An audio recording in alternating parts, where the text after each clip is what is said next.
ഹബീബായ റസൂലുള്ളാഹി സ്വല്ലല്ലാഹു അലൈഹി വസല്ലം തങ്ങൾ പറഞ്ഞു, മൻ ഖറഅ സൂറത ഖുൽ ഹുവല്ലാഹു അഹദ് 100 മറ ഫീ സ്വലാത്തിൻ ഔ ഗൈരിഹാ കുതിബ ലഹു ബറാഅത്തുൻ മിനൻ നാർ. സയ്യിദുനാ റസൂലുള്ളാഹി സ്വല്ലല്ലാഹു അലൈഹി വസല്ലം ഹബീബായ തങ്ങൾ പറഞ്ഞു, ഒരാൾ ഖുൽ ഹുവല്ലാഹു അഹദ് എന്ന ആ സൂറത്ത് ഒരു 100 തവണ ഒരാൾ പാരായണം ചെയ്താൽ ഫീ സ്വലാത്തിൻ ഔ ഗൈരിഹാ, നിസ്കാരത്തിന്റെ ഉള്ളിലായിട്ടോ അല്ലാതെയോ, ചിലപ്പോ നിസ്കാരത്തിൽ കൈകെട്ടിയിട്ട് 100 തവണ സൂറത്തുൽ ഇഖ്ലാസ് ഓതി, അല്ലെങ്കിൽ നിസ്കാരം അല്ലാത്ത സമയത്ത് 100 തവണ സൂറത്തുൽ ഇഖ്ലാസ് ഓതിയാൽ അയാൾക്ക് കിട്ടാൻ പോകുന്ന പ്രതിഫലം എന്താണ്? ഹബീബായ ഞങ്ങൾ പറഞ്ഞു, കുതിബ ലഹു ബറാഅത്തുൻ മിനൻ നാർ, നരകത്തിൽ നിന്നുള്ള ബറാഅത്ത് അയാൾക്ക് എഴുതപ്പെടും.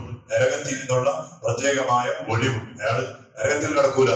നരകത്തിൽ നിന്നുള്ള ബറാഅത്ത് അയാൾക്ക് മലക്കുകൾ എഴുതി വെക്കുമെന്ന് ഹബീബായ സ്വല്ലല്ലാഹു അലൈഹി വസല്ലം തങ്ങൾ നമ്മോട് പഠിപ്പിക്കുക. ചെറിയ സൂറത്താണ്. 100 തവണ ഓതണമെങ്കിൽ ഒരു 20 മിനിറ്റ് കൊണ്ട് 100 തവണ ഓതി വെക്കാം. 20 നല്ല സമാധാനത്തിൽ ഓതുന്നുണ്ടെങ്കിൽ 25 മിനിറ്റ്. നരകത്തിൽ നിന്നിട്ടുള്ള പ്രത്യേകം നമ്മുടെ പ്രവർത്തനങ്ങളൊക്കെ എന്തിനാ നാം ചെയ്യുന്നത്? മഹാന്മാരായ സുദീപ്യങ്ങൾ ഉണ്ടായിരുന്നു, അവരൊക്കെയും അള്ളാഹുവിനെ പേടിച്ചിട്ട് അമലുകൾ ചെയ്തവരാണ്. നമ്മളിപ്പോ ചെയ്യുന്ന സുബൈക്ക് വന്നതും നിസ്കരിച്ചതും എണിച്ചതും എന്തിനാ? നരകത്തെ പഠിച്ചിട്ടാണ്, അല്ലെ? നമ്മുടെ പ്രവർത്തനങ്ങളെല്ലാം നരകത്തെ പഠിച്ചിട്ടാണ്. നാം എന്ത് നന്മ ചെയ്യുന്നുണ്ടെങ്കിലും നരകത്തെ പഠിച്ച് സ്വർഗം ആഗ്രഹിച്ചിട്ട്. അപ്പൊ അങ്ങനെയുള്ള ആ നരകത്തിൽ നിന്നിട്ട് നമുക്ക് പ്രത്യേകമായ അഭയം കിട്ടാനും സലാമത്ത് കിട്ടാനും കാവൽ കിട്ടാനും പ്രത്യേകമായ കാരണമാണ് ഈ സൂറത്ത്. 100 തവണ ഒരാൾ ഓതിയ അയാൾക്ക് കാവൽ കിട്ടും. ദിവസത്തിന്റെ 24 മണിക്കൂർ ഒരു ചെറിയ സമയത്തിന് വേണ്ടി നീക്കി വെച്ചാൽ പള്ളിക്ക് വരുമ്പോ പോകുമ്പോ സുബ്ഹാനല്ലാഹ്, വീട്ടിൽ നടന്നു വരുന്നവർ, അല്ലെ, വരുമ്പോ പോകുമ്പോ 5 വക്ത് പള്ളിയിൽ വരുന്ന ആളുകളാണ് നമ്മുടെ സദസ്സിലുള്ള പലരും. ഓരോ നിസ്കാരത്തിന് വരുമ്പോ ഒരു 5, 10 നായിട്ട് ഓതിയാൽ അൽഹംദുലില്ലാഹ് വലിയ സന്തോഷമാണ്, വലിയ പ്രതിഫലം. ധാരാളം മഹത്വങ്ങൾ ഈ സൂറത്തിനെ കുറിച്ച് ഹബീബായ തങ്ങൾ പഠിപ്പിച്ചിട്ടുണ്ട്. ഈ സൂറത്ത് ഇറങ്ങാനുള്ള കാരണം എന്താ? അഹ്മദ് ബിൻ തുഫൈൽ എന്ന് പറയുന്ന മുസ്ലിങ്ങളിൽപ്പെട്ട ഒരു ചങ്ങാതി, അബൂജഹൽ, ഉത്ബത്ത്, ശൈബത്ത് എല്ലാവരും കൂടിയിട്ട് ഒരാള്, ഈ അഹ്മദ് ബിൻ തുഫൈൽ എന്ന് പറയുന്ന ആള് ഹബീബായ റസൂലുള്ളാഹി സ്വല്ലല്ലാഹു അലൈഹി വസല്ലം തങ്ങളിലേക്ക് അയക്കാം. അപ്പൊ ഈ ചങ്ങായി വന്നിട്ട് ഹബീബായ ഞങ്ങളോട് പറഞ്ഞു, യാ മുഹമ്മദ്, എന്ത് പണിയാണ് നീ ചെയ്യുന്നത്? നിന്നെ കൊണ്ട് നാട്ടിലുള്ള സന്തോഷം നഷ്ടപ്പെട്ടു പോയി, കുടുംബങ്ങൾ ഭിന്നിച്ചില്ലേ? വളരെ സ്വസ്ഥമായി ഭയങ്കര സന്തോഷത്തോടെ ജീവിച്ചിരുന്ന നമ്മുടെ ഇടയിൽ നീ കാരണമായി, നിന്റെ ആശയങ്ങൾ കാരണമായി ഭിന്നിപ്പല്ലേ ഇവിടെ ഉണ്ടാകുന്നത്. അതുകൊണ്ട് മുഹമ്മദ് നിർത്തിവെക്കണം. എന്താ നിനക്ക് വേണ്ടത്? നമ്മൾ ചെയ്തു തരാം. മുഹമ്മദ് നീ ആഗ്രഹിക്കുന്നത് സ്വല്ലല്ലാഹു അലൈഹി വസല്ലം, നീ ആഗ്രഹിക്കുന്നത് നമ്മുടെ മക്കയിലുള്ള വലിയ മുന്തിയ കുടുംബത്തിലുള്ള മുഞ്ചുള്ള പെണ്ണിനെയാണ് നിനക്ക് വേണ്ടത്. നീ ഒന്നും ചെയ്യോ കുളു തന്നാ മതി, നമ്മ വേണ്ട പെണ്ണ് സെറ്റാക്കി തരാം. പെണ്ണാണോ നിന്റെ ആവശ്യം? അത് ചെയ്തു തരാം. അല്ല, നിനക്ക് പൈസയാണോ ആവശ്യം? പൈസ അതിന്റെ വഴി ഞങ്ങൾ ഒരുക്കി തരാം. അതല്ല, മക്കയുടെ അധികാരമാണോ നിനക്ക് വേണ്ടത്? അതും ചെയ്തു തരാം. പക്ഷെ മുഹമ്മദ്, നിന്റെ പ്രവർത്തനം നീ ഒഴിവാക്കണം. നീ പറയുന്ന തൗഹീദ്, നീ പഠിപ്പിക്കുന്ന പടച്ചറപ്പ്, അതിൽ നിന്നിട്ട് നീ പിന്മാറണം. നിനക്ക് വേണ്ട എല്ലാ സൗകര്യങ്ങളും ഞങ്ങൾ ചെയ്തു തരാം എന്ന് അഹ്മദ് ബിൻ തുഫൈൽ എന്ന് പറയുന്ന മുശ്രിക്കായ ഒരു ചങ്ങാതി ഹബീബായ സ്വല്ലല്ലാഹു അലൈഹി വസല്ലം തങ്ങളോട് എന്ന് പറഞ്ഞപ്പോ ഹബീബായ സ്വല്ലല്ലാഹു അലൈഹി വസല്ലം തങ്ങൾ ആ ചങ്ങായിയോട് പറഞ്ഞു, മനുഷ്യ, ഞാനിവിടെ പഠിപ്പിക്കുന്നത് അള്ളാഹുവിനെ കുറിച്ചാണ്. ദീന് പഠിപ്പിക്കാൻ വേണ്ടിയിട്ട് എന്നെ പടച്ചറപ്പ് നിയോഗിക്കപ്പെട്ട ഒരു വ്യക്തിയാണ്, ഒരു റസൂലാണ്, ഒരു നബിയാണ് ഞാനിവിടെ നമ്മുടെ കുടുംബത്തിന്റെ ഇടയിലോ നാടിന്റെ ഇടയിലോ അല്ലെങ്കിൽ നാട്ടിലുള്ള സന്തോഷമോ സമാധാനമോ നഷ്ടപ്പെടുത്താൻ വേണ്ടി വന്ന ആളൊന്നുമല്ല. അന റസൂലുള്ളാഹ്, ഞാൻ അല്ലാഹുവിന്റെ റസൂലാണ്, ഞാൻ അല്ലാഹുവിന്റെ ദൂതനാണ്. അല്ലാഹുവിനെ കുറിച്ച് പഠിപ്പിക്കാൻ വേണ്ടി വന്ന ഒരു പ്രബോധകനാണ്. അതുകൊണ്ട് നിന്റെ പെണ്ണോ നിന്റെ പൈസയോ നിന്റെ അധികാരമോ അത് മോഹിച്ചിട്ടൊന്നല്ല എന്റെ പ്രവർത്തനം എന്ന് പറഞ്ഞ് ആ മനുഷ്യനെ തിരിച്ചയച്ച് അബൂജഹൽ, ഉത്ബത്ത്, ശൈബത്തിന്റെ അടുത്തെത്തിയാകുമ്പോ രണ്ടാമതൊരു ചോദ്യത്തിലേക്ക് വേണ്ടി വെച്ചു. രണ്ടാമത് അതേ ചങ്ങായി അഭിമാനങ്ങളുടെ അടുത്ത് വന്നിട്ട് അഹ്മദ് ബിൻ തുഫൈൽ ചോദിച്ചു, യാ മുഹമ്മദ്, നീ ഇവിടെ പഠിപ്പിക്കുന്ന അള്ളണ്ടല്ല, നിന്റെ പടച്ചോ, നിന്റെ ദൈവം, ഈ ദൈവം അത് കല്ലുകൊണ്ടുണ്ടാക്കിയതാണോ?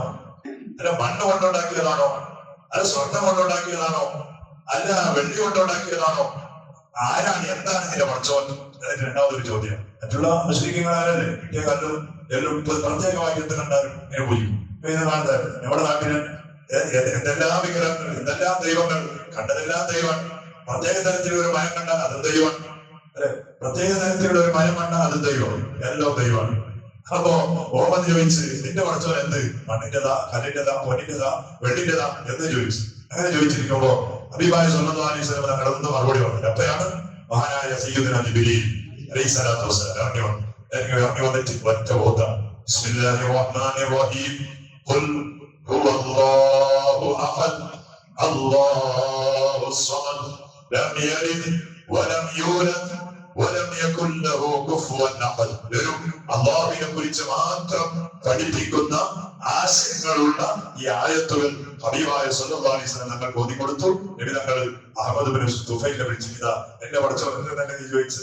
എന്റെ പഠിച്ചവനെ വന്ന ഇതെന്നെ ചോദിച്ചത്. എന്റെ പഠിച്ചവൻ അല്ലാഹു അഹദ് അല്ലാഹു അഹദ് അല്ലാഹുസ് സമദ് ലം യലിദ് വലം യൂലദ് വലം യകുൻ ലഹു കുഫുവൻ അഹദ്. ഇതാണ് സൂറത്തുൽ ഇഖ്ലാസ് അല്ലാഹു തആല ഇവിടെ അവതരിപ്പിക്കാനുള്ള കാരണമെന്ന് മഹാന്മാരായ മുഫസ്സിരീങ്ങൾ എഴുതി വെക്കാം. ഈ സൂറത്തിന് കുറെ പേരുണ്ട്.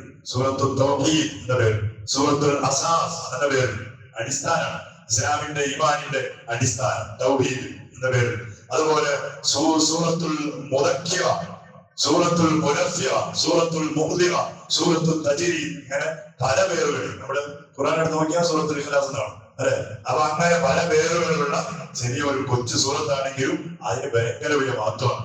എന്ന് പറഞ്ഞ 3 തവണ ഓതിയാൽ ഒരു 10 ഓതിയതിന്റെ കൂടി, 10 തവണ ഓതിയാൽ 10 തവണ ഞങ്ങൾ പറഞ്ഞിരുന്നു, 10 തവണ ഓതിയാൽ സ്വർഗത്തിൽ ഒരു ഭവൻ അല്ലെ. അൽഹംദുലില്ലാഹ് അന്നത്തെ ക്ലാസ് കേട്ട് ഇന്നും അത് നിരന്തരമായിട്ട് ഓതുന്ന ആളുകൾ സദസ്സിലുണ്ട്. ഖുർആൻ നോക്കി തന്നെ 10 തവണ സൂറത്തുൽ ഇഖ്ലാസ് ഓതുന്നതാണ്. മാഷാ അല്ലാഹ്. നിങ്ങൾ ചോദിച്ചില്ലേ എന്നാ 20 തവണ ഓതിയാലോ നബി? അന്ന് 2 വീട് 30 പ്രാവശ്യം ഓതിയാലോ? 3 വീട് കിട്ടും സ്വർഗത്തിൽ. ഒരെണ്ണായ സ്വർഗത്തിന്റെ വീടും സ്വർഗത്തിന്റെ വാഹനവും സ്വർഗത്തിന്റെ തോട്ടവും അതിനു വേണ്ടി അധ്വാനിച്ചവർ. അപ്പൊ ഞമ്മ 100 തവണ ഓതിയാല് 10 വീട് കിട്ടും. അതോടൊപ്പം നരകത്തിൽ നിന്നിട്ട് ബറാഅത്ത് കിട്ടും. മുഅ്മിനീങ്ങൾ എന്ന് പറഞ്ഞാൽ അങ്ങനെയാണ്. കിട്ടുന്ന അവസരങ്ങളൊക്കെയും ഉപയോഗിച്ച് അവരുകൾ ചെയ്യുന്നവരാണ്. അല്ലാഹു നമുക്ക് തൗഫീഖ് ചെയ്യട്ടെ. നമുക്ക് ധാരാളം സൂറത്തുൽ ഇഖ്ലാസ് ഓതി അതിന്റെ ആശയങ്ങൾ നമ്മുടെ ജീവിതത്തിൽ ഉൾക്കൊണ്ട് അവസാനം മരിക്കുമ്പോൾ അല്ലാഹു അഹദ് എന്ന് പറഞ്ഞ് കലിമ ചൊല്ലി മരിക്കാനുള്ള ഭാഗ്യം ആ സൂറത്ത് കാരണമായി നമുക്ക് നീ നൽകണേ അല്ലാഹ്. ഒരുപാട് ആളുകൾ നമ്മുടെ സദസ്സിലുള്ളവരിൽ പലരും പലവിധ വേദനകൾ പറഞ്ഞ് ദ്വാരിക്കാൻ വേണ്ടി പറഞ്ഞിട്ട് നമ്മുടെ സ്വാലിഹിന്റെ പ്രിയപ്പെട്ട പിതാവും സുഖമില്ലാതെ വലിയ ബേജാരിയാണ്. കാലിന് അസ്വസ്ഥത, തിന്നുന്നില്ല, കുടിക്കുന്നില്ല, വലിയ ബേജാറ് പറഞ്ഞ് ദ്വാരിക്കാൻ വേണ്ടി പറഞ്ഞു. അന്ന് ഒരുപാട് ദിവസങ്ങൾ ഹോസ്പിറ്റലിലൊക്കെ ആയിരുന്നു. യാ അല്ലാഹ് നീ ശിഫ നൽകണേ അല്ലാഹ്. ആരോഗ്യവും ആഫിയത്തും തിരിച്ചു കൊടുക്കണേ അല്ലാഹ്. നമ്മുടെ ഉപ്പമാരുടെ കാലെന്ന് പറഞ്ഞാലും സുബ്ഹാനല്ലാഹ്, എന്റെ അടുത്ത് ഞാൻ ഒരു വാത് കേട്ടു. നമ്മുടെ ഉപ്പമാര് അവരുടെ കാലിനെ തുടിച്ച് ചുംബിച്ച് കഴുകി എന്ത് ചെയ്താലും മതിയാവില്ല. കാരണം ആ കാലിന്റെ രോഗം വന്നത് നമുക്ക് വേണ്ടി ഓടി നടന്നവരുണ്ട്. ആ കാലിന്റെ ബുദ്ധിമുട്ട് വരുന്നത് നമുക്ക് വേണ്ടി അവരുടെ ആരോഗ്യമുള്ള കാലത്ത് ഓടിയവരാണ്, കഷ്ടപ്പെട്ടവരാണ്, നടന്നവരാണ്, അധ്വാനിച്ചവരാണ്. അതുകൊണ്ടാണ് അവരുടെ ആ കാലിന്റെ തളർച്ചയും രോഗവും അസ്വസ്ഥതയൊക്കെ ഇന്ന് ബാധിച്ചത്. പടച്ചോനെ ആ കാലുകൾക്ക് നീ ശക്തി നൽകണേ അല്ലാഹ്. ആ കാലുകൾക്ക് നീ ഖുവ്വത്ത് നൽകണേ അല്ലാഹ്. ആ കാലിനുള്ള അസുഖങ്ങൾ, ബുദ്ധിമുട്ടുകൾ മുഴുവൻ നീക്കി കൊടുക്കണേ അല്ലാഹ്. അതിനകത്തുള്ള നമ്മുടെ പലരുടെയും ഒപ്പമാരുടെ അവർക്കൊക്കെയും നീ ആഫിയത്ത് കൊടുക്കണേ അല്ലാഹ്, ആരോഗ്യം കൊടുക്കണേ അല്ലാഹ്. ഒരുപാട് കാലം ഉപ്പ എന്ന് വിളിക്കാൻ, നമ്മുടെ ഉമ്മമാരെ ഉമ്മ എന്ന് വിളിക്കാൻ പല കാലങ്ങൾ അവരുടെ തണലിൽ ഞങ്ങൾക്ക് നീ ബാക്കിയാക്കി തരണേ അല്ലാഹ്. അതുപോലെ നമ്മുടെ ഒരുപാട് ദിവസങ്ങളായി ഹോസ്പിറ്റലിലാണ്. അദ്ദേഹത്തിന്റെ ഈ കാലിന് അസുഖമാണ്. പടച്ചോനെ നീ മാറ്റിക്കൊടുക്കണേ അല്ലാഹ്. ശിഫാവ് നൽകണേ അല്ലാഹ്, ശിഫാവ് നൽകണേ അല്ലാഹ്. കാതറിച്ചാന്റെ ഓപ്പറേഷൻ ഇന്നലെ കഴിഞ്ഞിട്ടില്ല, ഇന്ന് ചിലപ്പോൾ കഴിയുമെന്ന് പറഞ്ഞിട്ടുണ്ട്. അല്ലാഹ് നിന്റെ കാര്യവും നീ ഏറ്റെടുക്കണേ അല്ലാഹ്. വേണ്ടതുപോലെ പടച്ചവനെ ആ കുടുംബത്തിന് വേണ്ട എല്ലാ സഹായവും, ആ പാവപ്പെട്ട വ്യക്തിക്ക് വേണ്ട എല്ലാ രൂപത്തിലുള്ള സന്തോഷങ്ങളും നീ നൽകണേ അല്ലാഹ്. മാരകമായ സർവ്വവിധ രോഗങ്ങളിൽ നിന്ന് ഞങ്ങളെയും ഞങ്ങളുമായി ബന്ധപ്പെടുന്ന എല്ലാവരെയും നീ കാക്കണേ അല്ലാഹ്. ഏറ്റവും വലിയ ഞങ്ങൾക്കാണല്ലോ ആരോഗ്യം. അത് നഷ്ടപ്പെടുമ്പോൾ പൈസ ഉണ്ടായിട്ട് എന്ത് കാര്യം, സമ്പത്ത് ഉണ്ടായിട്ട് എന്ത് കാര്യം, ആരോഗ്യം ഇല്ലെങ്കിൽ വെറുതെയാ. പടച്ചവനെ മരിക്കുന്നത് വരെ ആരോഗ്യം നിലനിർത്തണേ അല്ലാഹ്. മരിക്കുന്ന ആ ഒരു സമയം ഉണ്ടാവല്ലോ, ഏതെങ്കിലും ചിലപ്പോ സുബഹിയുടെ നേരത്തായിരിക്കും മരിക്കൽ, അല്ലെങ്കിൽ ഉച്ചന്റെ നേരത്ത്, അല്ലെങ്കിൽ അസുർ മഗ്‌രിബ് ഇശാഇന്റെ ഏതെങ്കിലും ഒരു സമയത്തിലായിരിക്കുമല്ലോ നമ്മുടെ മരണം. ആ മരിക്കുന്ന സമയത്ത്, ആ സമയത്തുള്ള നിസ്കാരം പോൽ നല്ല റാഹത്തോടെ നിനക്ക് വേണ്ടി സമർപ്പിച്ച് ഈമാനോടെ മരിക്കാൻ ഞങ്ങൾക്ക് നീ തൗഫീഖ് അല്ലാഹ്. ഞങ്ങളുമായി വസിയത്ത് ചെയ്തവരുടെ എല്ലാവിധ മവാദുകളും നീ ഹാസിലാക്കണേ അല്ലാഹ്. പരിശുദ്ധമായ ഉമ്മക്ക് വേണ്ടി കരുതിയ ആളുകൾ അവരുടെ കാര്യങ്ങളൊക്കെയും നീ ഏറ്റെടുക്കണേ അല്ലാഹ്. അവർക്ക് വേണ്ട എല്ലാ മദതുകളും നീ ചെയ്തു കൊടുക്കണേ അല്ലാഹ്. പോകാൻ വേണ്ടി ആഗ്രഹിക്കുന്ന, കൊതിച്ചു നിൽക്കുന്ന നമുക്കും അതിന്റെ വഴികൾ നീ തുറന്നത് അല്ലാഹ്. അവരുടെ ഈ പെണ്ണുമക്കളുടെ കല്യാണത്തിന്റെ ഡേറ്റ് അടുത്തുകൊണ്ടിരിക്കുന്നു. പല കുടുംബങ്ങളുടെ കല്യാണം ഉറപ്പിച്ചതാണ് പടച്ചോനെ. അവർക്ക് വേണ്ട എല്ലാ മതവും നീ ചെയ്തു കൊടുക്കണേ അല്ലാ. ഒരു പെൺകുട്ടിയെ കല്യാണം കഴിച്ചു കൊടുക്കുമ്പോൾ ലക്ഷക്കണക്കിനുള്ള പൈസകളാണ് ഇന്ന് ആവശ്യമുള്ളത്. പടച്ചവനെ, സ്വർണത്തിന്റെ വിലകൾ കൂടി വരികയാ, ഓരോ സാധനങ്ങളുടെ വിലകളും. അല്ലാഹുവേ, ആ കുടുംബങ്ങൾക്ക് വേണ്ട എല്ലാ രൂപത്തിലുള്ള പ്രത്യേകമായ സാമ്പത്തികമായ സഹായം നീ ചെയ്തു കൊടുക്കണേ റബ്ബേ. ഇസ്സത്തോടെ ആ കുടുംബങ്ങൾ വിചാരിച്ചതിനേക്കാളും റാഹത്തോടെ കല്യാണവും മറ്റുള്ള കാര്യങ്ങളും നീ നിറവേറ്റി കൊടുക്കണേ അല്ലാ. റബ്ബേ, മരിച്ചുപോയ നമ്മുടെ എല്ലാ കുടുംബങ്ങൾക്കും നാട്ടുകാർ, കുടുംബസ്നേഹിതന്മാർ, ഉസ്താദന്മാർ, ഞങ്ങളെ സഹായിച്ചവരും നമുക്ക് ഭക്ഷണം തന്നവരും പലരും മരിച്ചുപോയി റബ്ബേ. അവരുടെ കുടുംബക്കാരിൽ പലരും എല്ലാവർക്കും നിന്റെ ഫദ്ലുകൊണ്ട് സൂറത്തുൽ ഇഖ്ലാസിന്റെ ബറക്കത്തുകൊണ്ട് നീ സ്വർഗ്ഗം നൽകണേ അല്ലാഹ്. ബിഹഖി സയ്യിദിനാ മുഹമ്മദ് സ്വല്ലല്ലാഹു അലൈഹി വസല്ലം. ഹസ്ബുനല്ലാഹ് ونعم الوكيل نعم المولى ونعم النصير. حسبنا الله ونعم الوكيل نعم المولى ونعم النصير. حسبنا الله ونعم الوكيل نعم المولى ونعم النصير. صلى الله على محمد صلى الله عليه وسلم. صلى الله على محمد